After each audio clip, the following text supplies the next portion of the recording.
resisting! I'm not resisting, I just want to know what's happening. Filthy animals like you belong in cages, not carouses. Those words would haunt Officer Martinez for the rest of his life. Judge Kesha Williams approached the courthouse in her civilian clothes, a briefcase containing today's case files. Another ghetto rat trying to sneak in. Martinez blocked her path, sneering down at her with pure contempt. His open palm cracked against her face, so hard her head snapped sideways. The expensive briefcase flew from her grip, legal documents scattering like confetti across the courthouse steps. Martinez grabbed her by the throat, slamming her back against the stone wall. Filthy animals like you belong in cages, not carouses. He twisted her arms behind her back, metal handcuffs biting into her wrists. Other officers gathered around, laughing and recording with their phones. Kesha's jaw throbbed, but her eyes stayed locked on the bronze name plate above the courthouse entrance. The Honorable Judge K. Williams presiding, 20 feet away from her own courtroom, being brutalized by the very system she served. Have you ever seen instant karma this brutal? Inside the courthouse, Martinez straightened his uniform and cleared his throat.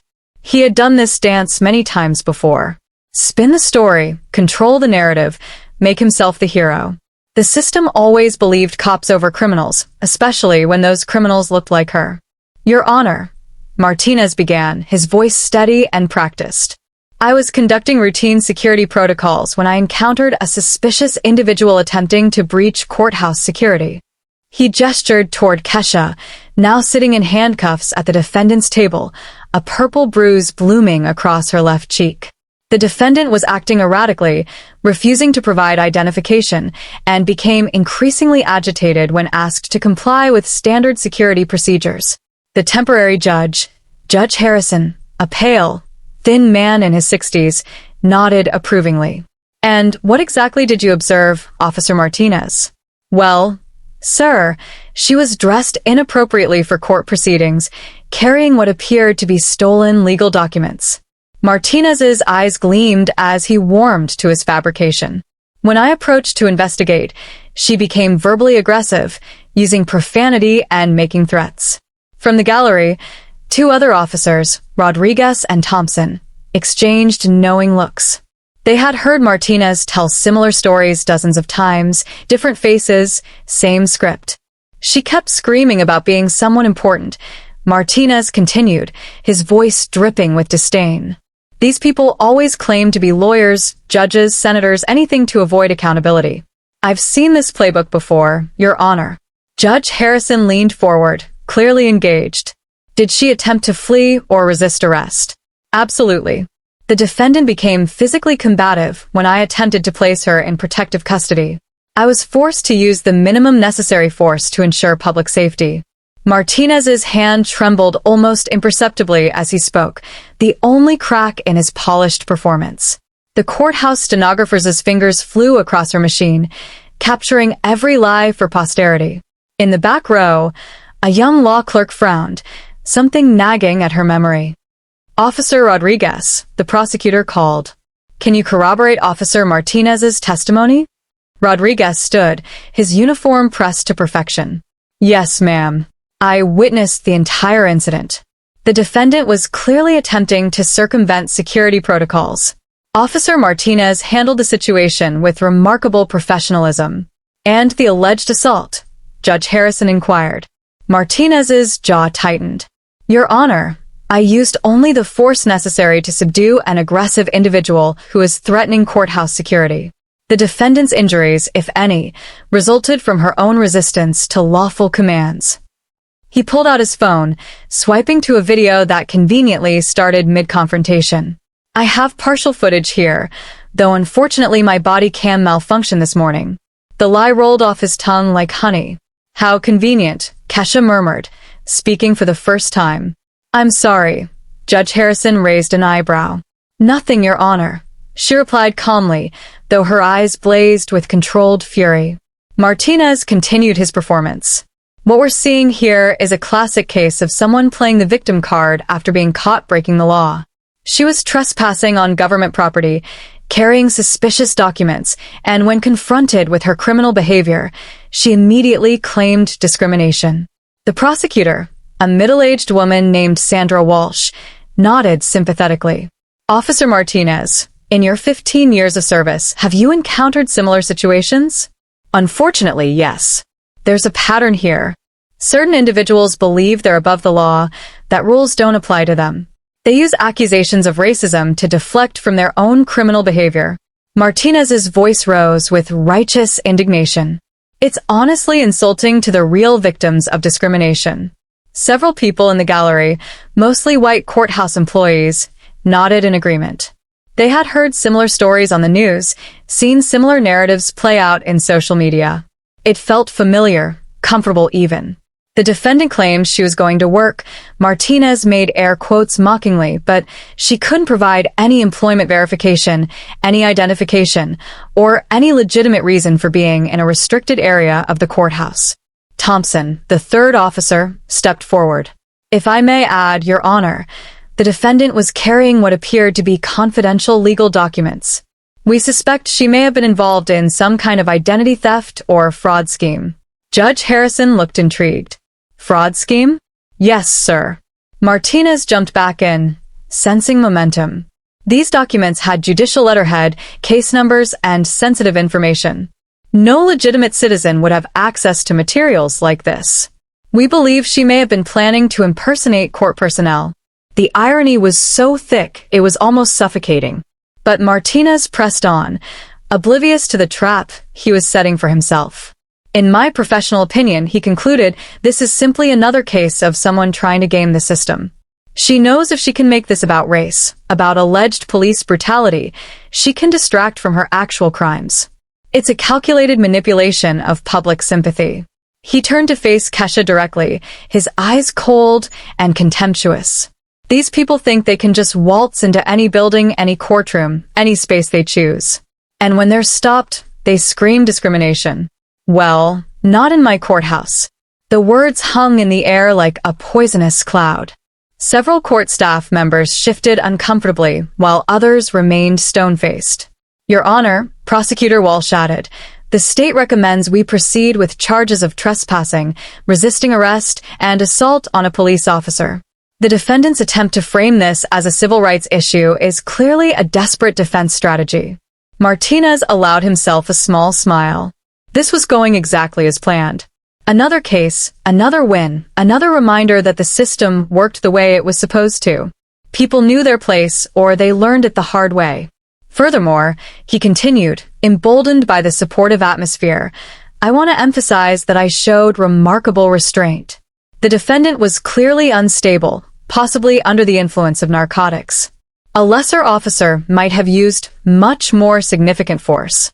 Judge Harrison nodded gravely. Your professionalism is noted, Officer Martinez. In the defendant's chair, Kesha sat perfectly still, her hands folded in her lap despite the handcuffs. Her expression remained calm, almost serene, but anyone looking closely would have noticed the slight upturn at the corners of her mouth. She was taking mental notes of every lie, every fabrication, every detail that would soon unravel Martinez's career and reputation. The officer had no idea he was testifying in front of the very person who had the power to destroy him. Is there anything else you'd like to add, officer? Judge Harrison asked. Martinez straightened his shoulders. Just that incidents like this remind us why we need strong law enforcement. Some people only understand authority when it's backed by force. The defendant learned today that actions have consequences. He had no idea how prophetic those words would prove to be. The prosecutor smiled confidently. The state rests its case against this defendant, Your Honor. The evidence clearly shows a pattern of criminal behavior and resistance to lawful authority. As Martinez stepped down from the witness stand, he caught Kesha's eye one final time. He winked at her, a gesture of complete dominance, total victory. It would be the last moment of triumph in his entire career. The defendant may now present her statement, Judge Harrison announced, his tone suggesting this would be a mere formality before sentencing. Kesha Williams rose slowly from her chair, the handcuffs clinking softly as she moved. Despite the purple bruise on her cheek and the disheveled state of her clothes, she carried herself with an unmistakable dignity that made several people in the courtroom shift uncomfortably. "Thank you, Your Honor." Her voice was clear, controlled, and carried an authority that seemed to fill the entire room. "I appreciate the opportunity to address these allegations." Judge Harrison blinked. Something in her tone was unexpected, professional, in a way that didn't match the narrative he'd been presented. "First, I want to clarify several factual inaccuracies in Officer Martinez's testimony." Kesha's eyes swept the courtroom methodically, landing on each person who had supported the officer's lies. According to his statement, "I was trespassing on government property.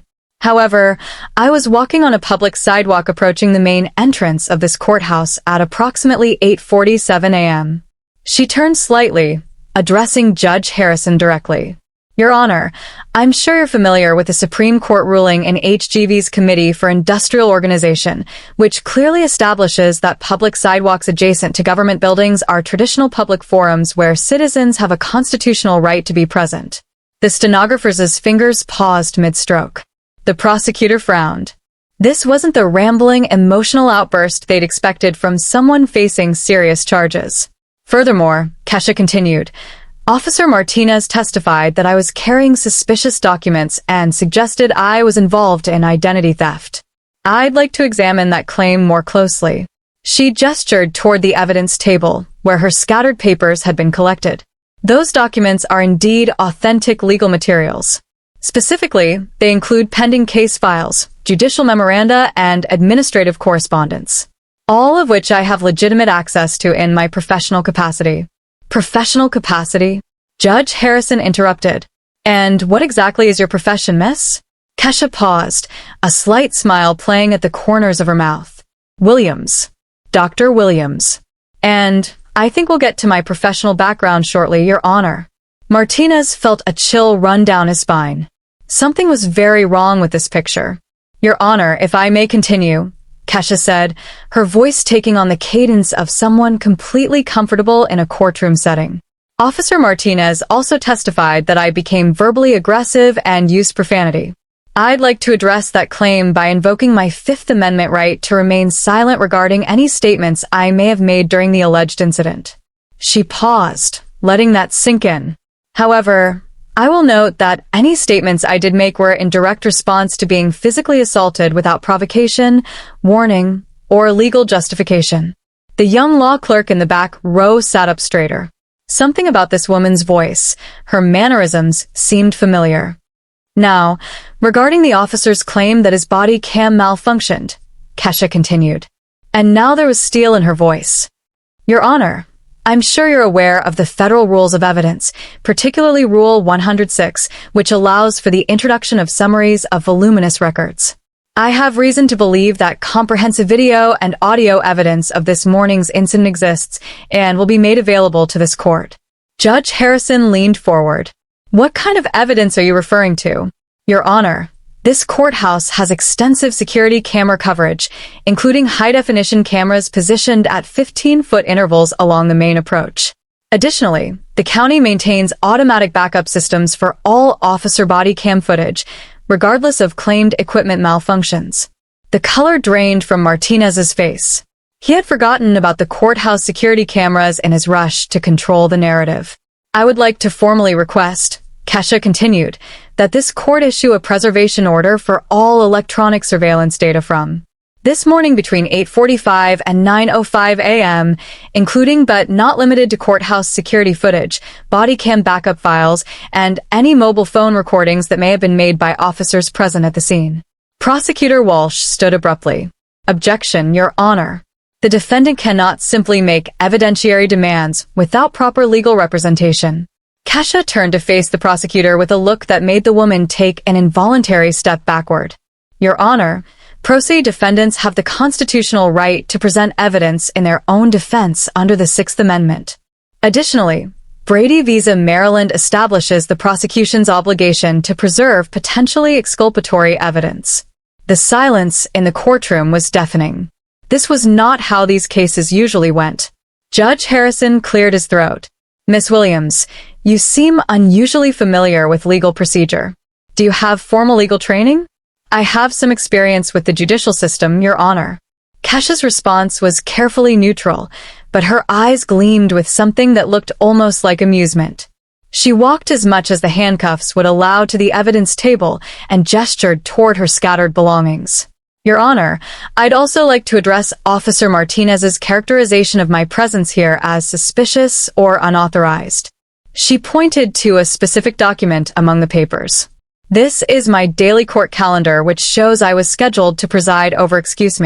I was scheduled to appear in this building for legitimate business starting at 9 a.m. this morning. The bailiff, a large man named Henderson, who had worked in this courthouse for 12 years, suddenly went very still. He was staring at Kesha with growing recognition and horror. Officer Martinez testified that I claimed to be someone important, Kesha continued. I'd like to clarify that I never made any such claim during our encounter. However, I did attempt to show him my identification, which he refused to examine before initiating his assault. She paused, surveying the courtroom. Your Honor, I have in my possession, despite Officer Martinez's violent interference, documentation that will conclusively establish both my identity and my legitimate reason for being at this courthouse this morning. Judge Harrison was beginning to look distinctly uncomfortable. What kind of documentation? Kesha reached carefully into her jacket pocket, moving slowly to avoid startling anyone. My judicial parking pass issued by this courthouse's administrative office. My building access card programmed with my judicial chamber's entry code and my official identification. The bailiff Henderson suddenly stood up, his face pale as he recognized the woman he'd seen every day for the past 3 years. Your Honor, Kesha said quietly, I believe there's been a significant misunderstanding about who exactly Officer Martinez assaulted this morning. She held up a leather credential wallet, and even from across the room, the gold judicial seal was clearly visible. Perhaps we should recess so that proper identifications can be verified, she suggested, her voice carrying the unmistakable tone of someone who is used to giving orders in courtrooms, not taking them.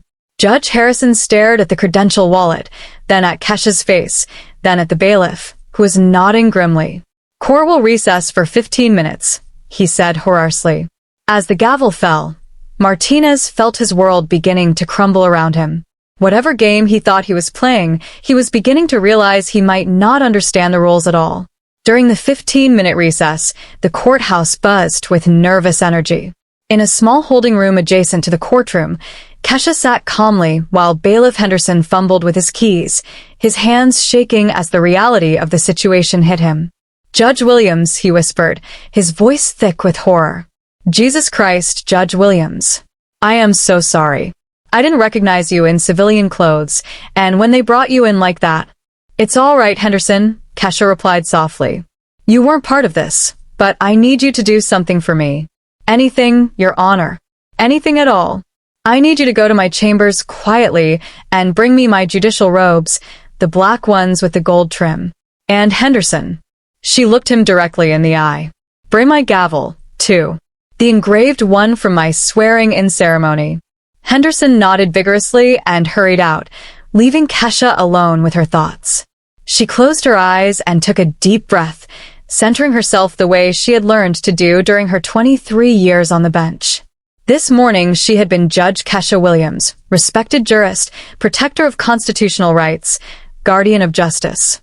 In the span of 15 minutes, she had been transformed into a victim, a defendant, a woman in handcuffs facing trumped-up charges.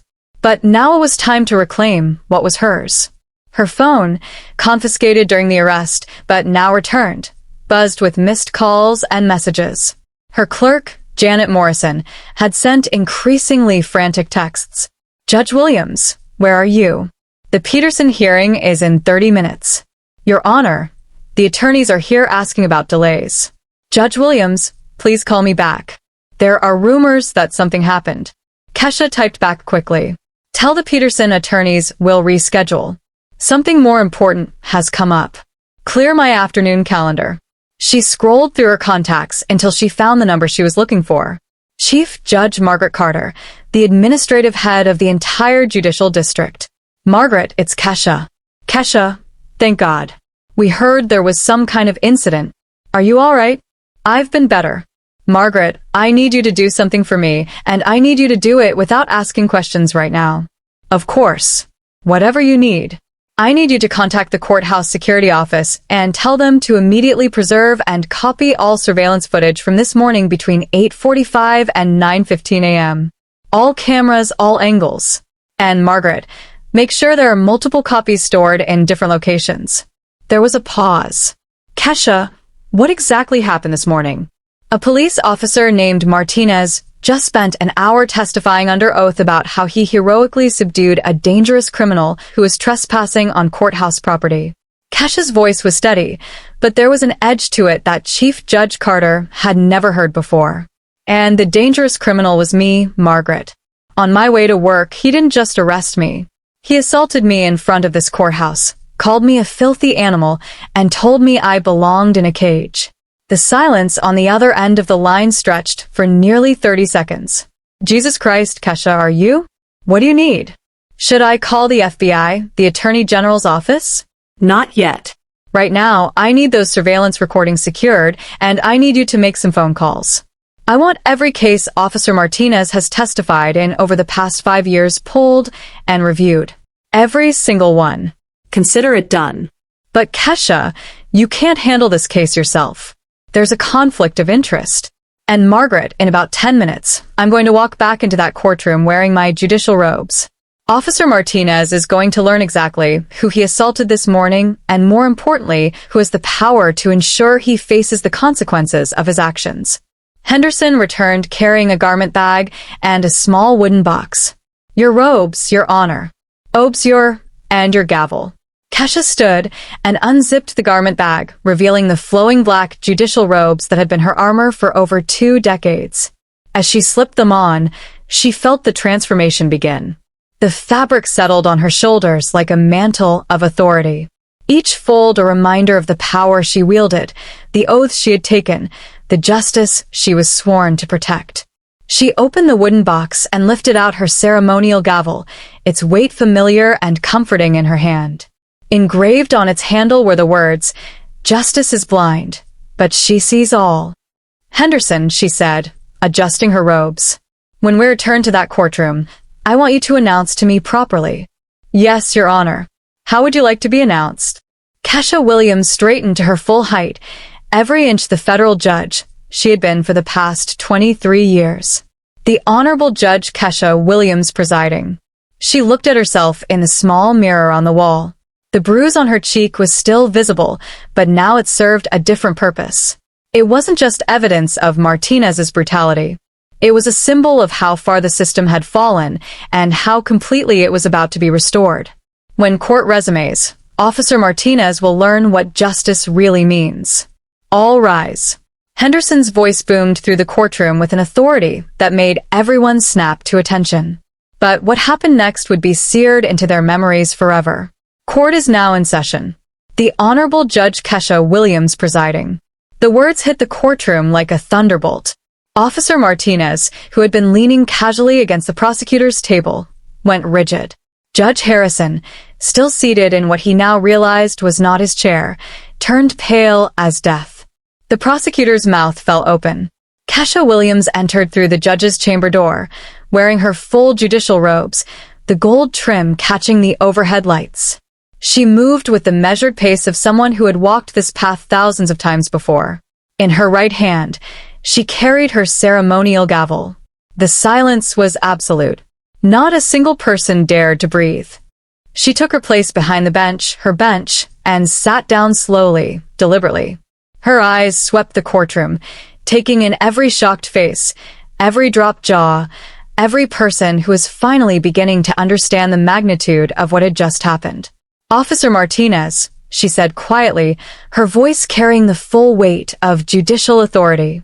You may remain standing. Martinez looked like he was about to vomit. His face had gone from red to white to green in the span of 30 seconds. Your Honor, Judge Harrison stammered, rising from his chair. I mean to say, Judge Harrison. Kesha interrupted, her tone crisp but not unkind. Thank you for managing my courtroom during my unexpected delay. You may return to your own docket. I'll handle this matter from here. Harrison practically ran from the courtroom, his robes billowing behind him like he was being chased by demons. Kesha turned her attention back to Martinez, who was now visibly shaking. Officer Martinez, approximately 2 hours ago, you testified under oath in this courtroom. Do you recall your testimony? Aye, Martinez couldn't form words. Let me refresh your memory. Kesha continued, you stated, and I quote, these people always claim to be lawyers, judges, senators. Anything to avoid accountability. Do you remember saying that? Martinez nodded weakly. You also stated that I was quoted another entitled activist looking for a payday and that you had seen a quote this playbook before. Is that accurate? The courtroom was so quiet that the hum of the air conditioning sounded like a roar. And perhaps most memorably, Kesha's voice grew colder. You stated that people like me need to learn that quote. Actions have consequences. Do you recall that particular piece of wisdom? Martinez's legs were shaking so hard he could barely stand. Kesha reached under her bench and pulled out a tablet computer. Officer Martinez, I'd like to show you some evidence that has just come to my attention. She turned the tablet screen toward the courtroom. On it was crystal clear security camera footage from the courthouse steps showing the entire morning's incident from multiple angles. This is footage from courthouse security camera number 7, which has an unobstructed view of the main entrance. Her finger touched the screen, starting the video. The courtroom watched in horror as the events unfolded on screen. There was Kesha walking calmly toward the courthouse in her civilian clothes. There was Martinez blocking her path, and then another ghetto rat trying to sneak in. Martinez's voice, clear as day, filled the courtroom through the tablet speakers. Several people gasped audibly. The video continued, showing Martinez's unprovoked assault in vivid detail. The slap that snapped Kesha's head sideways, the brutal grab to her throat, the handcuffs. But the most damning moment was yet to come. Filthy animals like you belong in cages, not courthouses. Martinez's own words, spoken with such venom and hatred, echoed through his courtroom. Several jurors in other cases who had been waiting in the gallery stood up and walked out in disgust. Officer Martinez, Kesha said, pausing the video, do you see any verbal aggression from the defendant in this footage? Any profanity? Any threats? Martinez remained silent, his career disintegrating before his eyes. Now, Kesha continued, let's examine your claim that your body cam malfunctioned. She swiped to a new video file. This is backup footage from your own body cam, automatically uploaded to the county's cloud storage system every 60 seconds, a system you apparently forgot existed. The new video began playing, and Martinez's voice filled the courtroom again, but this time it was even worse. This was the complete, unedited version. Look at this uppity thinking. She can just walk into my courthouse. Martinez's voice snarled through the speakers. These people need to learn their place. Time to teach another lesson. The prosecutor, Sandra Walsh, was frantically gathering her papers, trying to distance herself from the catastrophe unfolding before her. But Kesha wasn't finished. Officer Rodriguez. Officer Thompson, she called out. You both testified under oath that Officer Martinez handled the situation with remarkable professionalism. Would you like to revise those statements? Both officers were already edging toward the exit. And here, Kesha said, advancing the video to show Martinez's assault from his own body cam perspective, we can see the moment when Officer Martinez committed felony assault against a federal judge. She let those words hang in the air for a moment. Federal judge. Martinez's knees buckled. He grabbed onto the prosecutor's table to keep from falling. But wait, Kesha said, her voice taking on an almost conversational tone. There's more. She pulled up a new file on her tablet. This is audio from Officer Thompson's body cam, which was apparently functioning perfectly this morning. A new voice filled the courtroom. Thompson's voice speaking to Rodriguez while Martinez was assaulting Kesha. Dude's really going off on this one. Think she's actually somebody important like she keeps saying? Rodriguez's voice responded. Nah, man. Look at her. Martinez knows what he's doing. Probably just another welfare queen trying to scam the system. More laughter from the officers as they watched their colleague brutalize a federal judge. The few remaining spectators in the gallery were staring at Martinez with undisguised revulsion. "Officer Martinez," Kesha said, setting down her tablet. "You asked me earlier if I had any employment verification. Well, I do." She gestured to the judicial seal mounted on the wall behind her bench, then to her nameplate, then to the oil painting of her that hung in the courthouse lobby. "I've been the presiding judge of this courthouse for 23 years, Officer Martinez. Every case you've ever testified in, every warrant you've ever requested, every search you've ever conducted in this jurisdiction has been under my authority." Martinez finally found his voice, though it came out as barely a whisper. "Your Honor, I didn't know." "You didn't know?" Kesha repeated slowly. "You didn't know because you didn't bother to look. You saw a black woman and you made assumptions. You saw someone you thought was powerless and you decided to abuse that power." She leaned forward slightly. "But Officer Martinez, there's something else you didn't know." The courtroom held its breath. "For the past 6 months, I've been conducting an investigation into patterns of misconduct and racial bias in this police department, working directly with the FBI's Civil Rights Division." Martinez's face went completely white. "This morning's incident wasn't random, Officer Martinez. You've been under investigation, and you just provided us with the most perfect evidence we could have hoped for." She lifted her gavel and held it in front of her. "Officer Martinez, you said actions have consequences." You were right about that. "Court will recess while I consider the appropriate charges." The gavel came down with a sound like thunder. Martinez collapsed into a chair.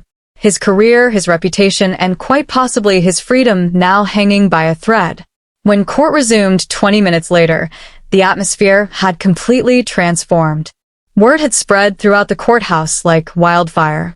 Lawyers, clerks, bailiffs, and court reporters had quietly filed into the gallery, drawn by whispers of the most spectacular courtroom rehearsal in the building's history.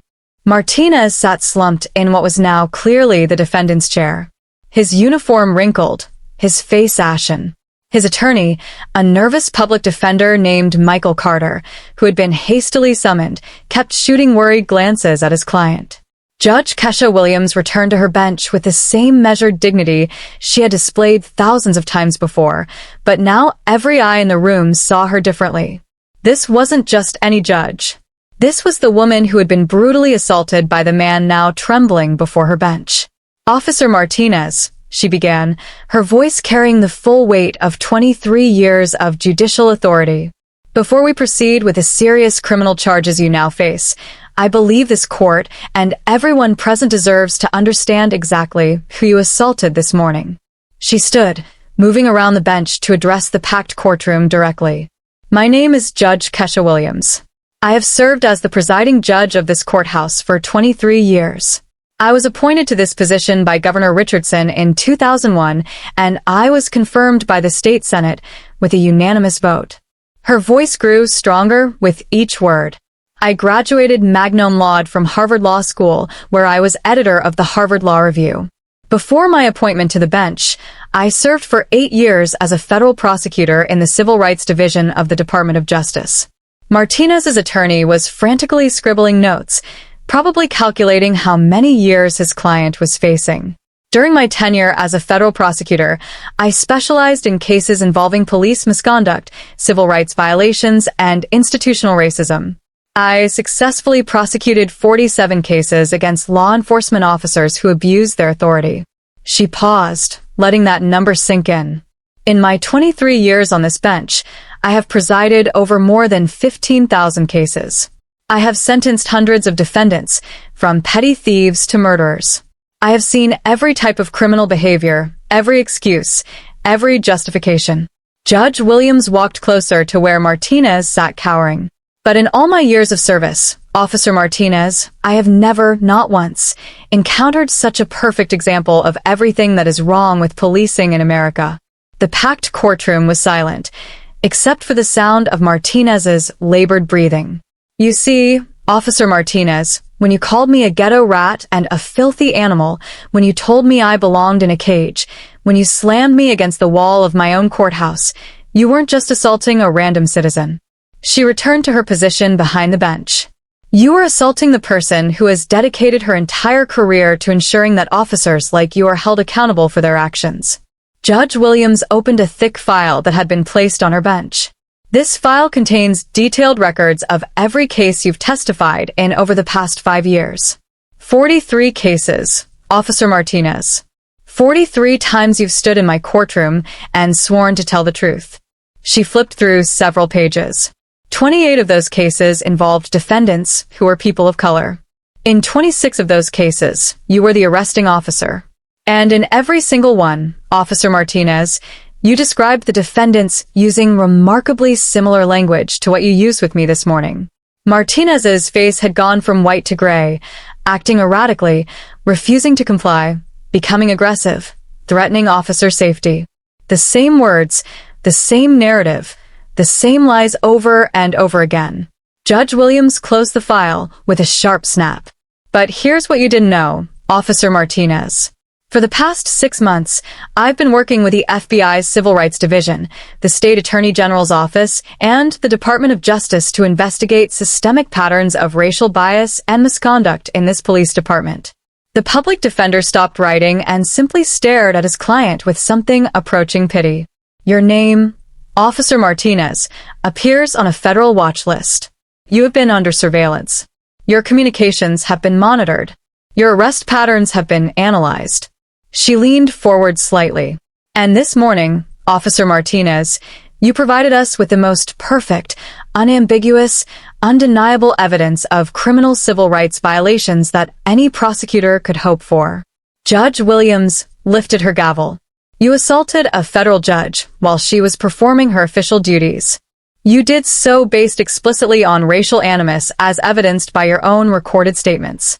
You then committed perjury when you lied under oath about the circumstances of that assault. The gavel hovered in the air. Officer Martinez, you asked me this morning if I knew my place. Well, let me tell you exactly what my place is. Her voice filled the courtroom with quiet authority. My place is on this bench in this courtroom, ensuring that justice is served. My place is holding people like you accountable when you abuse the power we've entrusted to you. The gavel came down once. My place, Officer Martinez, is making sure that what you did to me this morning is the last act of racial violence you will ever commit as a police officer. Martinez finally understood he hadn't just assaulted a random woman. He had assaulted justice itself, and justice was about to hit back. Officer Martinez, Judge Williams began, opening a thick manila folder. Let's examine your distinguished career in law enforcement, shall we?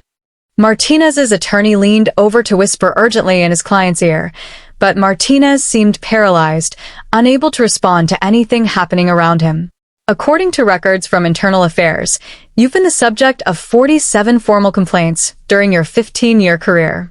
47 complaints, Officer Martinez. That averages to more than 3 complaints per year. She pulled out a document and held it up. Let's start with complaint number 1 filed in 2009. Mrs. Rosa Delgado, a 63-year-old grandmother, alleged that you called her during a routine traffic stop and slammed her face into her car hood when she asked for your badge number. The packed courtroom stirred uneasily. Your department's investigation concluded that Mrs. Delgado's allegations were unsubstantiated. Interesting considering we now have video evidence of you using remarkably similar language and tactics. Judge Williams flipped to another page. Complaint number 12. 2012. Jamal Washington, a 17-year-old honor student, alleged that you planted drugs in his backpack after he refused to provide information about his older brother. Once again, your department found the complaint unsubstantiated. Martinez's breathing was becoming more labored with each revelation. Complaint number 23, 2016. Dr. Michael Johnson. Yes, Dr. Johnson, a prominent cardiologist, alleged that you arrested him outside his own home because you didn't believe a black man could live in that neighborhood. Dr. Johnson spent 6 hours in jail before his attorney could secure his release. She looked directly at Martinez. What was the department's finding on that complaint, Officer Martinez? I don't. Martinez's voice was barely audible. Unsubstantiated. Judge Williams answered for him. Are you beginning to see a pattern here? Chief Judge Margaret Carter had quietly entered the courtroom and was now sitting in the front row, her expression grim as she took notes. But here's what's really interesting, Officer Martinez. I've cross-referenced your complaint record with your arrest statistics, and some fascinating patterns emerge. Judge Williams pulled out a large chart and placed it on an easel where everyone could see it. Over your 15-year career, you've made 1 arrest. Of those arrests, 1,089, that's 87% involved people of color. In contrast, the demographics of your patrol area are 42% white, 31% Hispanic, and 27% black. She pointed to different sections of the chart with a laser pointer. Even more interesting, your use of force reports show that you used physical force in 63% of your arrests involving people of color compared to only 12% of your arrests involving white suspects. Martinez's attorney was frantically writing, probably preparing an insanity defense. And here's perhaps the most damning statistic of all, Judge Williams continued. Of your 1,089 arrests of people of color, 432 cases were dismissed due to lack of evidence, prosecutorial misconduct, or violations of constitutional rights. That's a dismissal rate of nearly 40%. She turned back to Martinez. Officer Martinez, do you know what we call it when a police officer has a 40% dismissal rate due to constitutional violations? We call it a pattern of criminal behavior. The courtroom was deadly silent, except for the scratch of reporters' pens on paper. But wait, there's more, Judge Williams said, her tone almost conversational now. I've also reviewed the financial impact of your career on the taxpayers of this county. She pulled out another document. Over the past 15 years, this county has paid out $2.3 million in settlements and judgments related to your conduct. $2.3 million, Officer Martinez. That's more than some small towns' entire annual budgets. Martinez finally found his voice, though it came out as a croak. Your Honor, I was just doing my job. Your job? Judge Williams interrupted. Officer Martinez, let me read you the oath you took when you became a police officer. She pulled out an official document and read aloud. I solemnly swear to support and defend the Constitution of the United States and the state constitution, to bear true faith and allegiance to the same, and to faithfully and impartially discharge the duties of my office according to the best of my ability. So help me God. She set the document down. Faithfully and impartially, Officer Martinez. Not selectively, not based on skin color, not based on your personal prejudices. Judge Williams walked around the bench again, addressing the entire courtroom. What we're seeing here isn't the behavior of one rogue officer. This is the inevitable result of a system that protects officers like Martinez, that dismisses complaint after complaint, that pays settlement after settlement, all while allowing the abuse to continue. She turned back to Martinez. But that system failed you today, didn't it, Officer Martinez? Because today you chose to assault someone who had the power to expose everything. Martinez's head dropped into his hands. Officer Martinez, you spent this morning telling this court that people like me need to learn our place. Well, I think it's time you learned yours. Judge Williams returned to her bench and lifted her gavel. Your place, Officer Martinez, is in a defendant's chair facing the full consequences of 15 years of criminal behavior. The gavel came down with finality, and that's exactly where you're going to stay. Judge Williams stood behind her bench, her judicial robes flowing around her like armor forged from justice itself. The packed courtroom held its collective breath as she prepared to deliver what everyone knew would be a historic verdict. Officer Martinez, she began, her voice carrying the weight of centuries of jurisprudence. Before I render judgment in this matter, I want to address not just you, but everyone in this courtroom and everyone who will hear about what happened here today. She gestured to the gallery packed with lawyers, court staff, reporters, and citizens who had heard whispers of the extraordinary proceedings. This morning began with a simple question. What happens when someone with a badge believes they are above the law? What happens when years of unchecked power and systemic protection create a person who thinks they can assault a federal judge and face no consequences? Martinez sat slumped in his chair, his career and life crumbling around him in real time. The answer, Officer Martinez, is standing before you right now. Judge Williams picked up her gavel, the same one that had been engraved with the words, "Justice is blind, but she sees all," on the day she took her oath of office. For 15 years, you have terrorized this community. For 15 years, you have violated the constitutional rights of citizens whose only crime was existing while black or brown. For 15 years, you have made a mockery of the badge you were sworn to honor. Her voice grew stronger, more passionate, as she continued. But your greatest mistake, Officer Martinez, wasn't any single act of brutality.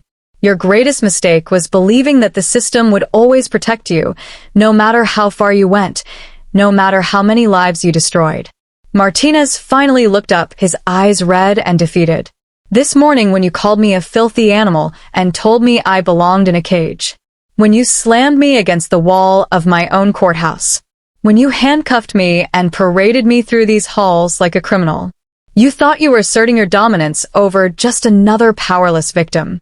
Judge Williams leaned forward, her voice dropping to barely above a whisper, forcing everyone in the packed courtroom to strain to hear her words. But I was never powerless, Officer Martinez. And neither were any of the people you've brutalized over the years. The only difference is that today justice finally had a witness. She straightened to her full height. Officer Martinez, based on the evidence presented in this courtroom, evidence that came from your own mouth, your own actions, your own camera, I find you guilty of assault in the first degree, a felony. The words hit the courtroom like thunder. I find you guilty of assault on a judicial officer, a federal felony carrying a mandatory minimum sentence of 5 years. Martinez's attorney closed his eyes and put his head in his hands. I find you guilty of deprivation of civil rights under color of law, a federal felony punishable by up to 10 years in prison. With each pronouncement, Martinez seemed to shrink further into his chair. And I find you guilty of perjury in the first degree for your false testimony given under oath in this very courtroom. Judge Williams paused, letting the weight of those charges settle over the room. But Officer Martinez, this case was never really about you. You are simply a symptom of a much larger disease that has infected our justice system for far too long. She turned to address the packed gallery. For too long, we have allowed police officers to operate with impunity. For too long, we have dismissed complaints, ignored evidence, and paid settlements while allowing the abuse to continue. For too long, we have told victims of police brutality that their experiences don't matter, that their word doesn't count, that justice isn't for them. Her voice rose with passion. But that ends today. What happened in this courtroom today proves that no one is above the law. Not police officers, not prosecutors, not judges, not politicians, no one. Martinez suddenly broke down completely, his body shaking with sobs that echoed through the silent courtroom. "I'm sorry," he whispered. "I'm so sorry. I didn't know. I never meant." Judge Williams looked down at him with something that might have been pity. "Officer Martinez, your apology is 15 years and 47 complaints too late. Your remorse is only appearing now because you finally got caught by someone with the power to hold you accountable." She lifted her gavel high above her head. "But here's what I want you to understand. In your final moments as a free man, every person you brutalized over the years deserved the same justice I'm delivering today. Every grandmother you called a slur, every teenager you planted drugs on, every doctor you arrested for living in the wrong neighborhood. They all deserve to see you held accountable." The gavel hovered in the air. "Today, I'm not just delivering justice for myself. I'm delivering justice for every person whose complaints were dismissed as unsubstantiated.